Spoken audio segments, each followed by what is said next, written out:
आदित्य ठाकरे यांनी भाजपवर निशाणा साधलाय। मुंबईकरांच्या प्रलंबित नागरी प्रश्नांवर त्यांनी लक्ष वेधलेलं आहे। मुंबईतील प्रलंबित नागरी प्रश्नांवरून पुन्हा एकदा राजकीय वातावरण तापलंय।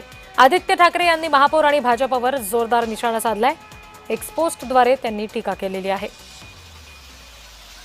बघूयात ठाकरे गटाचे नेते आमदार आदित्य ठाकरेंचं काय म्हणणं आहे। मुंबईतील खड्डे पडलेले रस्ते, न उचलला जाणारा कचरा, अडथळ्यांनी भरलेले पदपथ, मोकळ्या जागांवर होणारे अतिक्रमण, तसंच पाणी आणि हवेचं प्रदूषण यासारखे गंभीर प्रश्न प्राधान्याने सोडवणं अपेक्षित असताना लक्ष मात्र बांगलादेशच्या मुद्द्याकडे वळवलं जात आहे।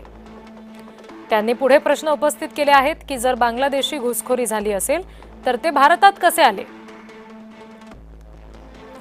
देशाच्या एका टोकापासून दुसऱ्या टोकापर्यंत अनेक भाजपशासित राज्यांतून प्रवास करून ते मुंबईपर्यंत कसे पोहोचले?